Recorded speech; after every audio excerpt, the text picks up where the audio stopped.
As we wait a few more months for the Flash to come back for season 5, I thought it would be fun to look back at some of the best villains on the Flash so far, up until the end of season 4. I'm ranking the villains not only on their power levels, but also their intelligence and overall threat posed to Team Flash, how close they came to actually winning, and how interesting and entertaining the character was on the show. Coming in at number 10 is Abra Kadabra. He's a 64th century villain from Earth 19. He was a time-traveling criminal whose powers included teleportation, technopathy, and techno magic, which funnily enough has nothing to do with how awesome 90s dance music is.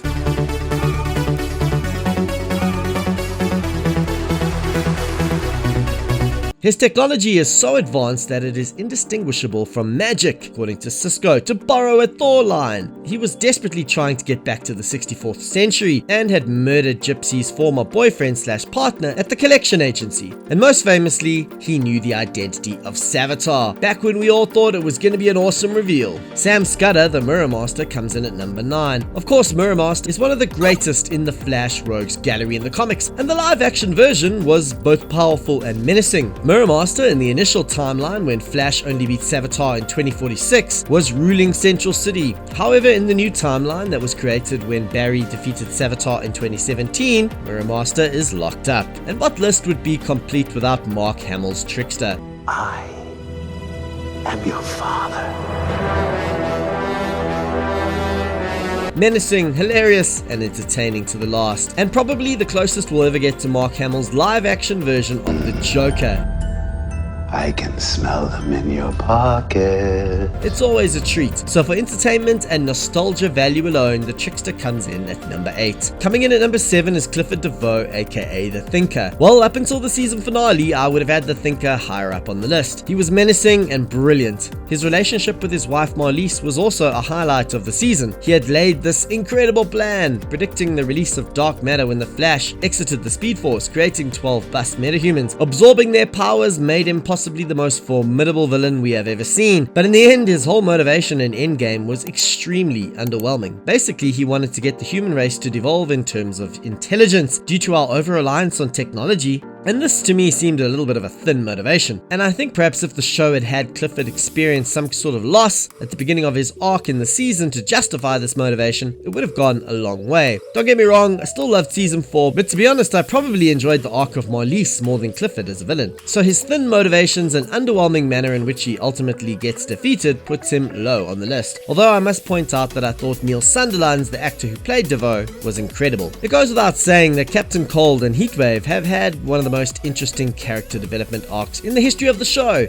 And to be clear, I'm talking about Earth 1 Leonard and Earth 1 Mick Rory. Going back to Season 1, Episode 4, where after a few heists, Leonard Snart forces Cisco to make their signature weapons in Episode 16. They are both honorable thieves, as it were, and the Flash has gone to them for help on several occasions. Leonard, of course, was part of Rip Hunter's Legends before sacrificing himself at the vanishing point to save the Legends and time. Mick, of course, is still a legend and anti-hero, but the two are pretty much inseparable, and it seems fitting to keep them together at number 6 on the list. Number 5 on the list is Savitar. Wow, now the big bad from season 3 started out with a bang, and was in fact an incredible villain for the first half of the season. His speed was so incredible that Barry couldn't even see him, and the show really built up the reveal of Savitar to epic proportions, and seriously, who can forget the reveal of Savitar in season 3?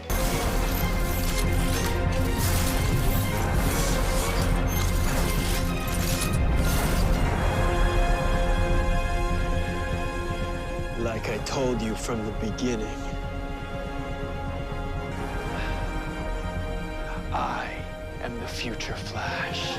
I told you, I am the future Flash. The reveal that Savitar was just a shunned time remnant of Barry was pretty creative and built on the idea of time remnants from season 2. I also enjoyed the way Savitar foreshadowed events in season 4 around how they defeated DEVOE, something which at one stage seemed to be misleading, but it eventually proved to be the truth, as the cerebral inhibitor was modified by Marliese to allow Barry to enter DEVOE's mind using Cecile's powers, which ultimately led to his downfall. The fourth best villain so so far on The Flash is Killer Frost. Now you may be arguing that she's not an out-and-out villain, and you would be right, but the alter ego of Caitlin Snow is one of the most interesting. We were first introduced to Killer Frost in the version of Earth 2 Killer Frost, who was of course an ally to Zoom, and then later the anti-hero that is Earth 1 Killer Frost. And I think personally it's about to get a lot more interesting in Season 5, as it was revealed that Caitlin's alter ego and powers weren't obtained in the particle accelerator explosion as we had all first thought, and that she had actually received her powers when she was a child or a teenager. And the good news is that we're going to see much more of Killer Frost and her origin in Season 5. Coming in at number 3 is one of my favorite villains of all time, Gorilla Grodd. The show has really adapted Grodd amazingly well, from the incredible CGI for a TV show to that first awesome introduction. And of course, Eobard Thawne, the Reverse Flash, used Grodd to mind control and interrogate General Eiling. Team Flash sent Grodd to Earth 2, where he was eventually able to rule Gorilla City, and his ultimate plan was to use the army of Gorilla City to take over Central City. And Grodd of course was also an anachronism on Legends of Tomorrow, and is now presumed to be in an Argus cell put there by the Time Bureau. Well, the top two are pretty obvious, but nonetheless are two of the greatest live action villains of all time, whether on TV or film. And coming in at number 2 is Hunter Zolomon, aka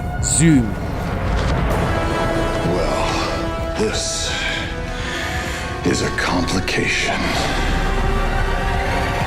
It was in Season 2 of The Flash that we were first introduced to Jay Garrick, the Flash of Earth 2, who told us the danger of Zoom, the fastest speedster in the multiverse, whose plan was to rule the multiverse. Talk about an amazing reveal. The so-called Jay Garrick is killed by Zoom, and it turns out that this Jay Garrick was actually a time remnant of Hunter Zolomon, a serial killer who had become a speedster on the night of his execution. There were so many incredible reveals and moments in the season, and Hunter's abusive childhood was also revealed, giving him a lot more motivation than, for example, a villain like the Thinker. And then of course he had this genuine love for Caitlin Snow, which made us somehow sympathetic to him.